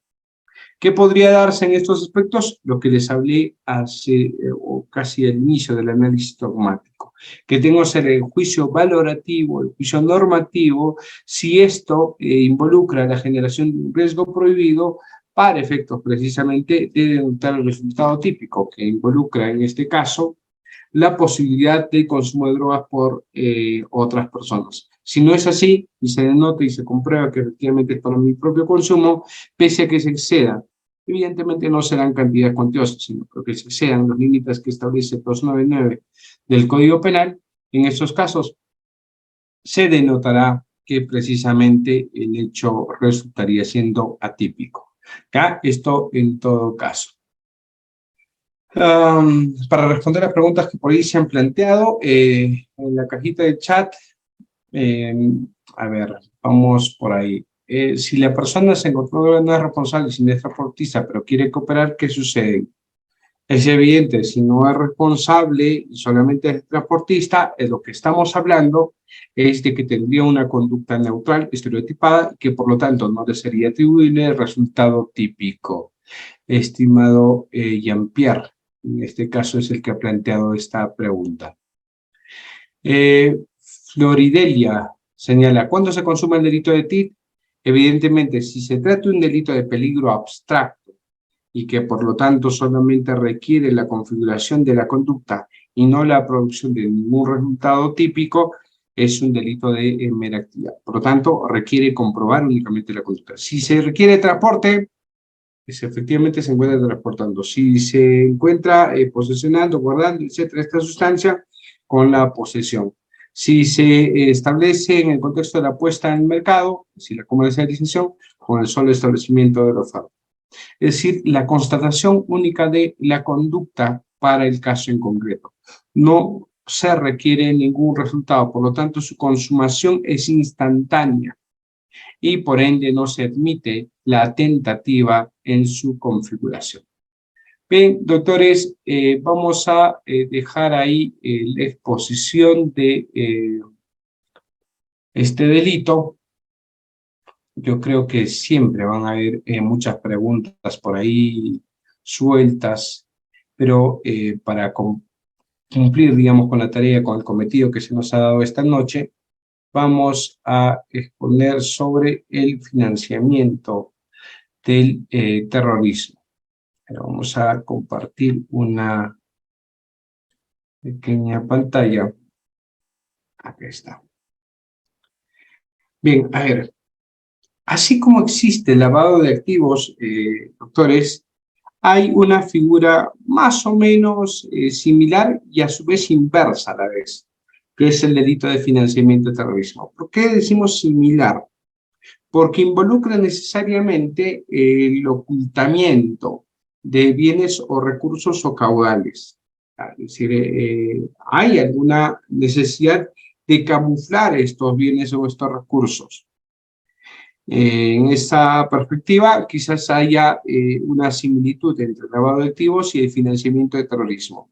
Y por eso que precisamente en este mismo aspecto, ambas también compartan las mismas normas de cumplimiento, en el entendido de que se establezca un compliance vinculado a que las entidades financieras precisamente cuenten con sujetos obligados encargados de informar este tipo de operaciones que se establecen como sospechosas. O ya sea porque vienen lavando activos o ya sea porque seguramente estos fondos van a ir a financiar alguna acción o grupo terrorista, ¿no? Entonces, ahí comparten una similitud en el lavado de activos y el financiamiento de terrorismo. La distinción se da en el contexto del origen.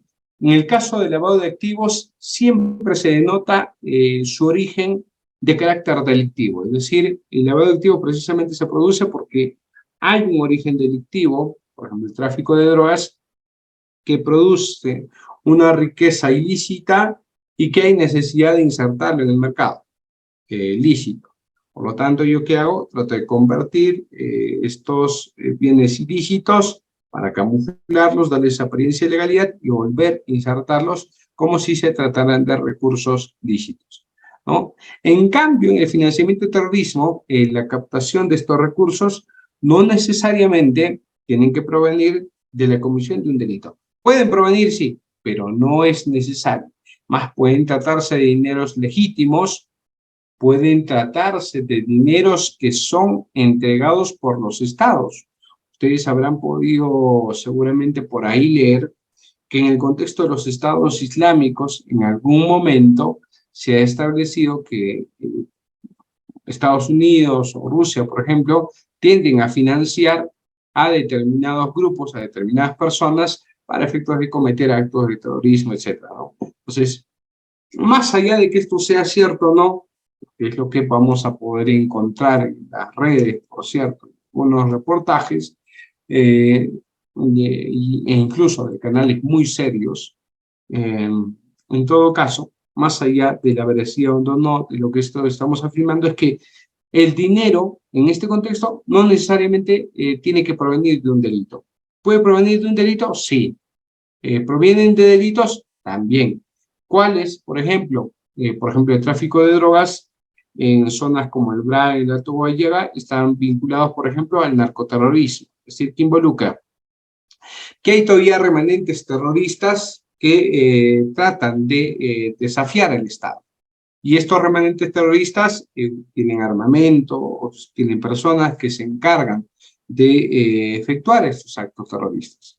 Claro.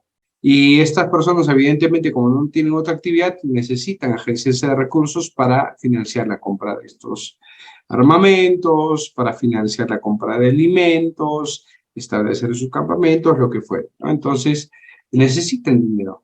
¿Qué hacen? Suelen asociarse delictivamente con, por ejemplo, los carteles que se dedican al tráfico ilícito de drogas. ¿Para qué?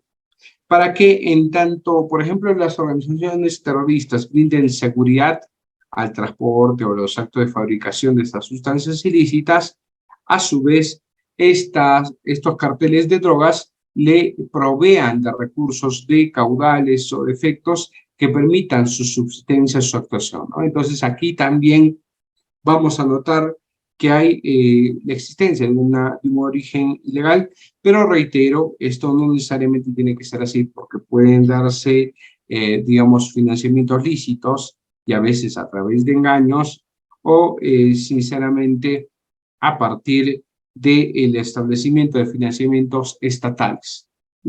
Hay un orden geopolítico mundial que siempre está en cuestionamiento y que por ese contexto precisamente permite la existencia de este tipo de situaciones. Sobre el financiamiento del terrorismo hay diversos antecedentes. Sin embargo, a diferencia de lo que pasa con el lavado de activos y también de lo que pasa con el tráfico ilícito de drogas, y eventualmente incluso contra el propio terrorismo, sus, digamos, antecedentes son más cercanos a este milenio, es decir, del año 99, 2000 en particular, en adelante. De hecho, nosotros no lo teníamos tipificado de manera autónoma, sino hasta el año 2002. Digo de manera autónoma porque había o hay todavía un ilícito penal, que es el delito de favorecimiento a las sustancias ilícitas, y que precisamente en este caso,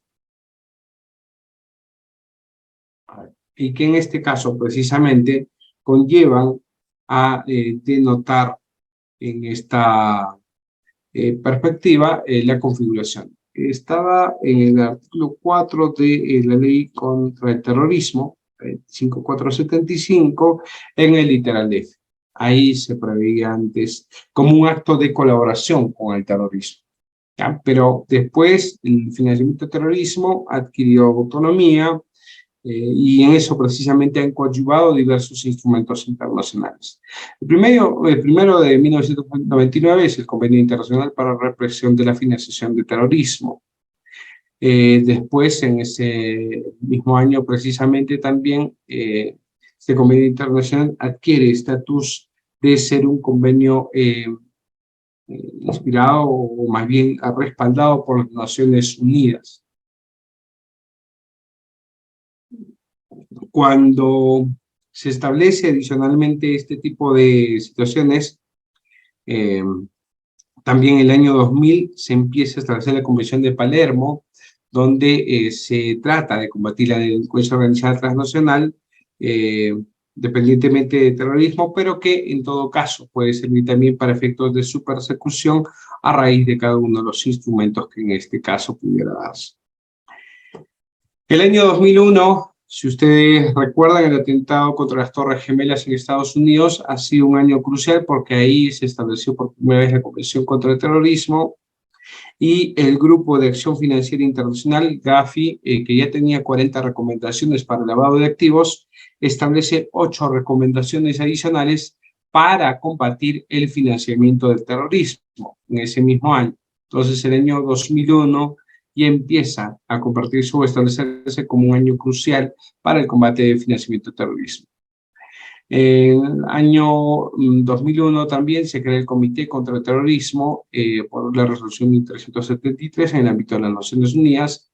Reiteramos, este año es crucial para el combate contra el financiamiento del terrorismo.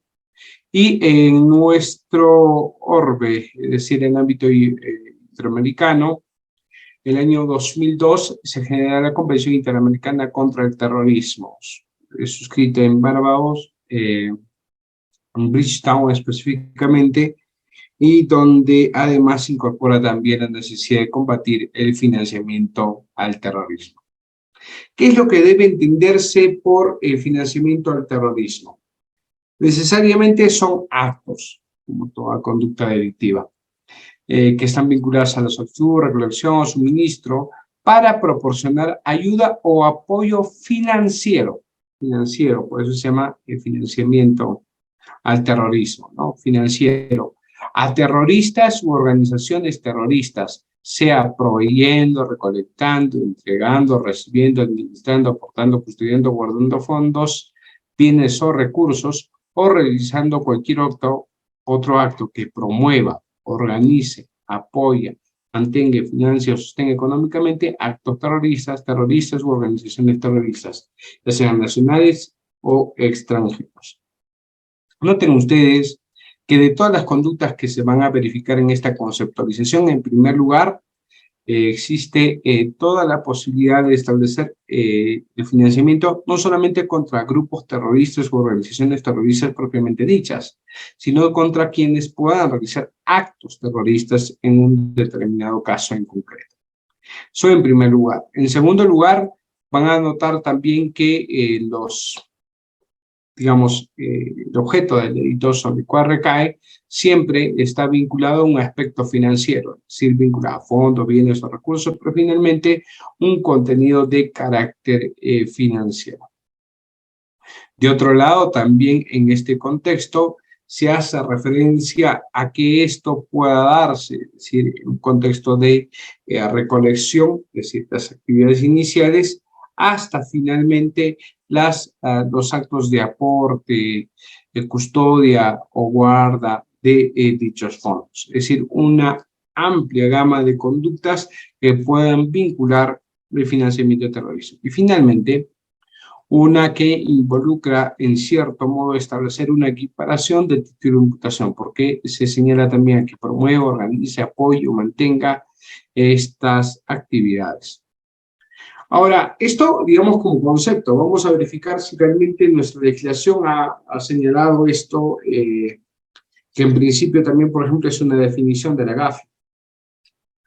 Pero por otro lado, también esto involucra, y ya lo había adelantado, cuando se deroga el artículo 4, literal F de la ley 25.475, ya se establece la necesidad de considerar el delito de financiamiento de terrorismo como un delito de carácter autónomo.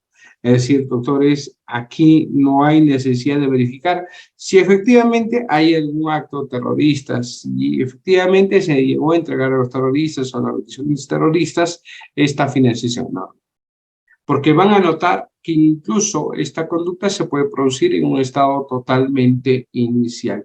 Y por eso es relevante distinguir las etapas del financiamiento de terrorismo. Son 3 etapas. La primera, la recaudación o recolección, como denomina GAFI, que es básicamente la búsqueda de fuentes de financiación por parte de las organizaciones terroristas, ¿no? Ya sean de origen legal, como habíamos señalado, o de origen ilegal. La segunda fase es la fase de disposición, fase intermedia o de transmisión, como señala la GAFI, que busca poner el dinero recaudado, es decir, ya recaudamos, ya recolectamos este dinero, ahora lo que necesitamos es poner este dinero o estos recursos a disposición de la organización terrorista. Entonces, lo que hacemos en este caso es diversos movimientos y diversos actos ocultos de estos fondos a través de distintas técnicas, para que a su vez puedan ser puestos a disposición de la organización terrorista a efecto de su utilización en lo que sea pertinente. Y la tercera fase precisamente viene a ser esta, la de utilización o uso, conforme establece la GAFI. donde se nota o se establece que estos fondos efectivamente financian la logística estructural de la organización, la logística operativa en materia de planeación y ejecución de actos terroristas, ¿no? Esta última fase, si bien es, digamos, relevante desde un aspecto dogmático en la explicación del delito de financiamiento de terrorismo, no lo es en el contexto de la configuración del evento delictivo, porque ustedes pueden notar y deben notar que no hay necesidad de constatar que efectivamente se haya producido el acto terrorista, de que no necesariamente se produzca la entrega hacia la organización terrorista de estos fondos, sino únicamente para efectos de su configuración puede darse o en la recaudación o en la disposición de estos recursos, y no necesariamente en la utilización efectiva. Vean por esto entonces la descripción típica de nuestro Código Penal. Ya les había señalado, en el año 2012, la ley 29.936 modifica el decreto ley 25.475, ¿no?, del delito de terrorismo, dejando de lado el artículo 4, literal F, donde precisamente como acto de colaboración se establecía el financiamiento de terrorismo. ¿Para qué? Para recoger una figura autónoma, incorporando un artículo 4A sobre financiamiento de terrorismo para sancionar a quién. A ver, vamos a verificar si se trasluce o no el concepto que hemos señalado. Al que por cualquier medio, directa o indirectamente, al interior o fuera del territorio nacional, voluntariamente provea, aporte o recolecte fondos, recursos financieros o económicos o servicios financieros o servicios conexos con la finalidad de cometer cualquiera de los delitos previstos en este decreto ley. Cualquiera de los actos terroristas o la realización de los fines de un grupo terrorista o terroristas individuales. Vean que hay una definición bastante amplia. Es decir, hacen referencia a organizaciones terroristas y actos terroristas, pero esto no solamente en el marco del decreto ley 25.475, que es en principio la normatividad interna, sino que adicionalmente también aquellos que han sido definidos en los tratados de los cuales somos parte, ¿no? Entonces, bajo esa perspectiva se establece la conceptualización. Por otro lado, igual que la conceptualización, el sujeto activo puede ser cualquier persona. El medio para efectos de su comisión puede ser de manera directa o a través de interpósita persona. También puede darse en el interior o fuera del país, digamos en este aspecto, y siempre se hace referencia a recursos financieros o económicos en este aspecto. ¿Ya? Esto es lo que se establece. La pena, como podrán notar, también es bastante fuerte, digamos, es bastante punitivista, una pena no menor de 20 ni mayor de 25 años en este caso. Si bien hay una correlación con la solución un poco de lo que se establece en el delito de terrorismo, no es menos cierto que tratándose de un acto que en principio se entendía como colaboración con los terroristas, evidentemente resulta siendo bastante grave y por lo tanto en muchos casos podría considerarse en cierto modo desproporcional. Ahora, esto en el marco del tipo básico, que es de acuerdo al concepto amplio que se tiene también por la GAFI de financiación del terrorismo. Sin embargo, en nuestro país se ha establecido un supuesto agravado, y se establece que el supuesto agravado se da cuando el agente ofrece u otorga recompensa por la comisión de un acto terrorista o tiene la calidad de funcionario o servidor público. Esto último, que es un supuesto de mayor reprochabilidad hacia el agente, vamos a dejarlo de lado, porque es únicamente una constatación de la existencia de esta conducta. En cambio, el contexto de ofrecer u otorgar recompensa por la comisión de acto terrorista sí resulta siendo de especial dificultad, porque aquí ya no hablamos de un delito que en principio interviene como un delito de peligro abstracto, ¿no? La configuración, sino más bien se requiere una lesión, porque es una recompensa, es decir, es una entrega posterior de recursos, porque precisamente se ha dado o ha tenido lugar la comisión de un acto terrorista en el caso en concreto. Entonces aquí digamos que hay ya una configuración adicional del delito de financiamiento de terrorismo con el delito de terrorismo mismo. Doctores, a ver, vamos a dejar aquí la exposición, vamos a dar lugar a algún debate, algunas preguntas que se puedan haber planteado en este aspecto.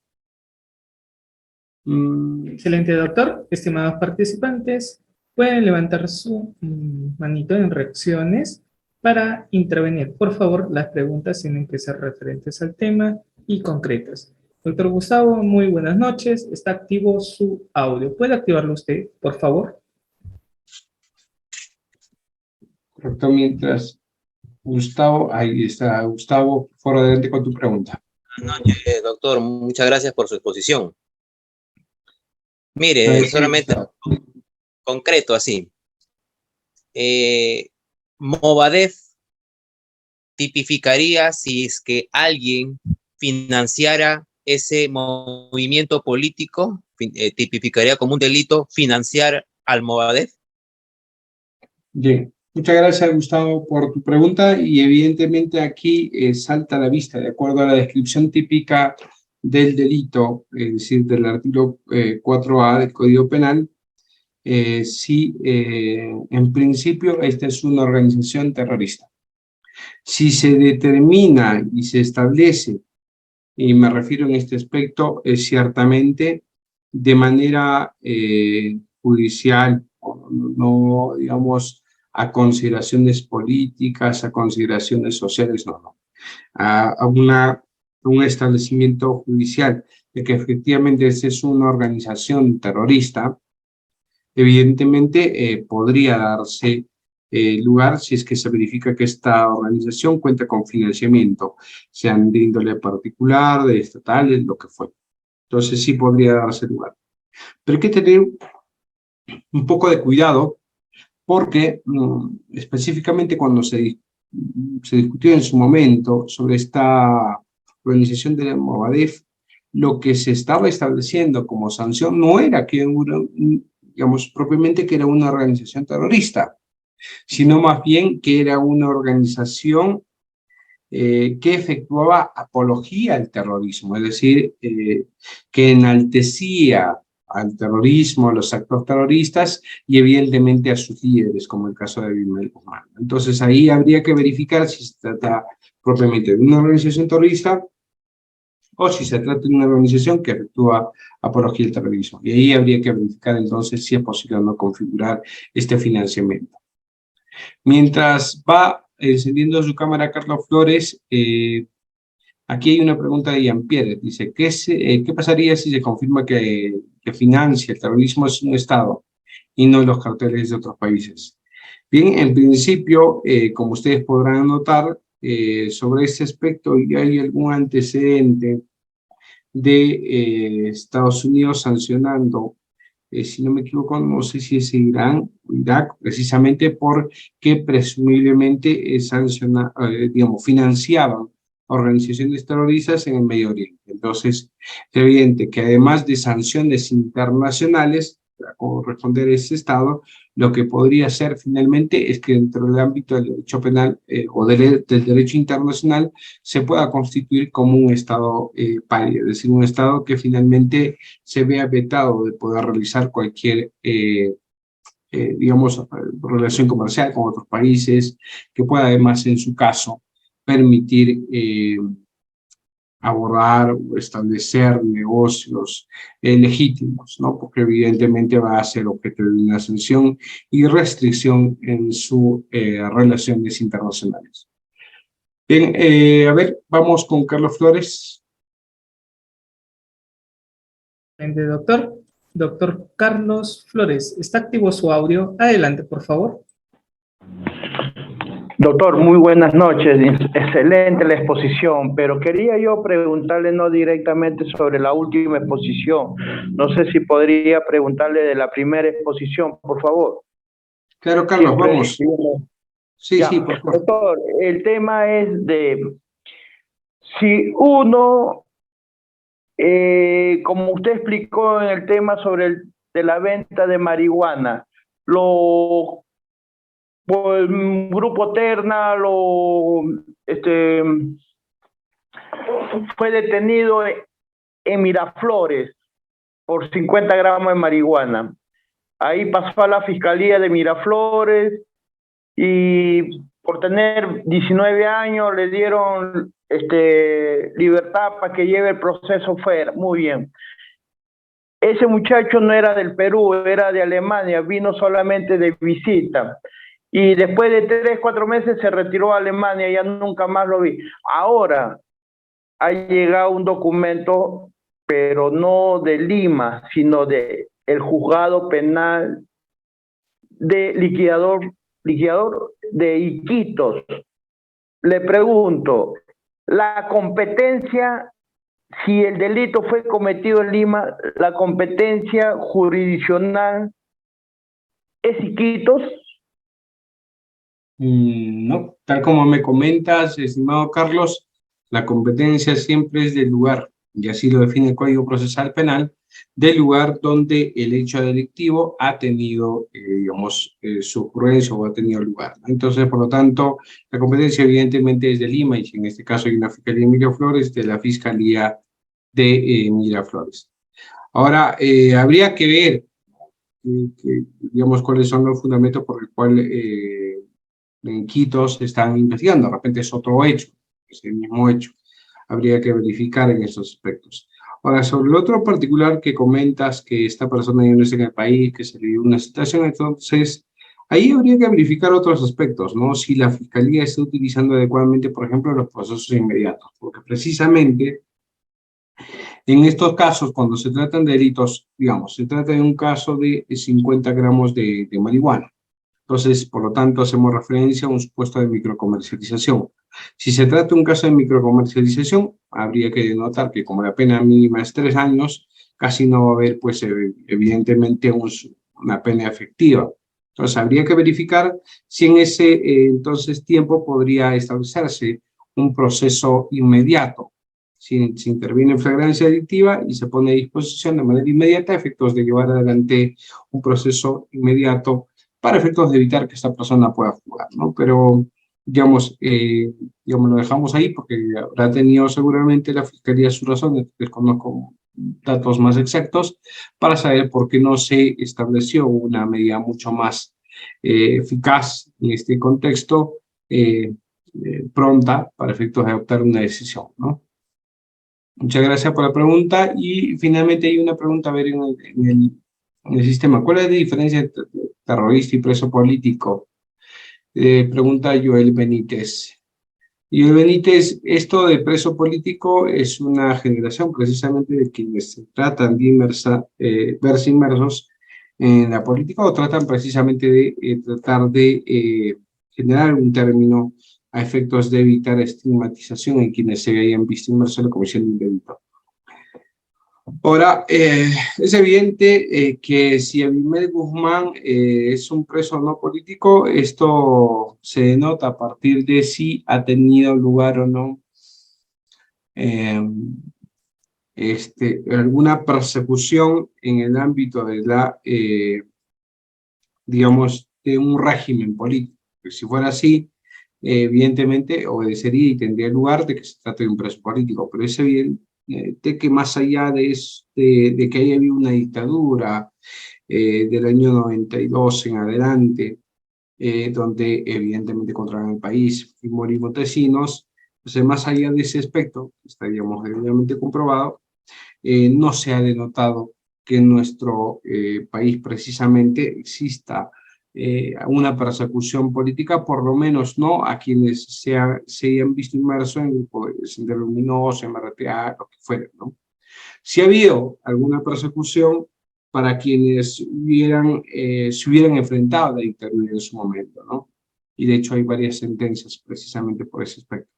Pero en el aspecto concreto de Mel Guzmán, Sendero Luminoso o MRTA, no se verifica esa posibilidad. Por lo tanto, hay claramente, conforme a múltiples sentencias de la Corte Suprema, de la Sala Penal Nacional o de la entonces Sala Penal Nacional, podemos definir claramente que ya se ha establecido como cosa juzgada que las conductas efectuadas por Abimael Guzmán, eventualmente Sendero Luminoso y MRTA, son actos terroristas y por lo tanto las personas que se han visto inmersas son terroristas en esos casos. Bien, habiendo concluido nuestra sesión y esperando haber satisfecho vuestras expectativas, le agradezco mucho la atención. Reader, no sé si hay algo más. Doctor, como siempre, totalmente agradecido. Nosotros, Udiápolis, siempre le damos la bienvenida. Gracias por compartirnos sus sabios conocimientos y además, sobre todo, también la práctica, que es fundamental para el profesional en Derecho.